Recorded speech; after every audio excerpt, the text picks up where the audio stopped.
এটার একটা কারণ হিসেবে আজকে বলা হচ্ছে, ইসির পক্ষ থেকে বলা হচ্ছে যে ডিজিএফআই এর লোগোর মধ্যে শাপলা আছে। তো আমরা বলছি যে ডিজিএফআই এর যদি লোগোর মধ্যে শাপলা থাকে তাহলে তো আরো অনেক লোগোর মধ্যেই তো আসলে অন্যান্য দলের প্রতীকগুলো আছে। কাঁঠাল একটি রাজনৈতিক দলের জাতীয় ফুল হিসেবেও যদি তারা নাকচ করে, জাতীয় ফল কাঁঠাল, কাঁঠাল তো আসলে একটা রাজনৈতিক দলের প্রতীক। এবং এখানে যদি বলেন যে পুলিশের যে হলো লোগো, সেটার মধ্যেও তো আসলে শাপলা আছে। তো এই নৌকাও আছে, নৌকা হ্যাঁ এখন নাই, এখন শাপলা আছে। এবং ঈগল যদি বলি সেটাও হচ্ছে একটা রাজনৈতিক দলের প্রতীক। সুপ্রিম কোর্টে দাঁড়িপাল্লা আছে, সুপ্রিম কোর্টের দাঁড়িপাল্লা আছে, সেটাও একটি রাজনৈতিক দলের প্রতীক। সুতরাং শাপলার জাতীয় প্রতীকে ধানের শীষ আছে, জাতীয় প্রতীকে হ্যাঁ ধানের শীষ আছে, ধানের শীষও একটি রাজনৈতিক দলের প্রতীক। তো সুতরাং এই জায়গায় আমাদের বোঝার চেষ্টাটা হচ্ছে এটাই যে কেন আমরা শাপলা প্রতীকটা পাবো না।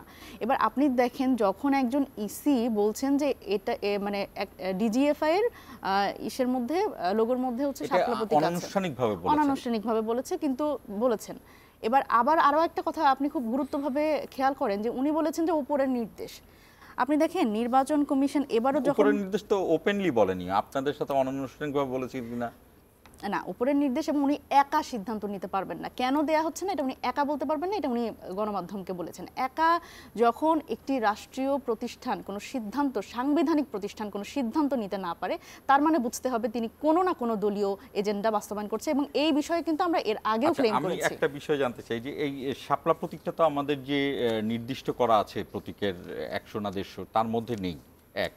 আর 2 নাম্বার হলো যে আরো অন্যান্য রাজনৈতিক দলও কিন্তু এরকম বিভিন্ন প্রতীক দিয়েছে, সবাইকে যে তাদের চাওয়া প্রথম প্রতীকটাই দিয়ে দেওয়া হয়েছে তা কিন্তু না। কিন্তু আপনাদের এই সাপ্লাই প্রয়োজন কেন?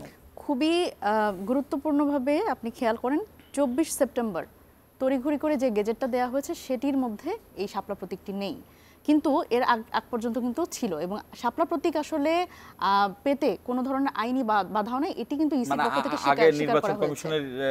হ্যাঁ, এটা তো অন্য দলও তো চেয়েছে শাপলা প্রতীক, অন্য দল তো চেয়েছে, তখন তারা দেননি। এটা ওনারা একটা কারণ হিসেবে ব্যাখ্যা করছেন এখন, যে অন্য দলও চেয়েছে, নাগরিক ঐক্য চেয়েছে, আমরা দিইনি, সুতরাং আমি আপনাদেরও দিব না। এখন আমাদের কথা হচ্ছে যে কেন দিবেন না, এটা তো যথেষ্ট রকম একটা ব্যাখ্যা থাকবে আপনার।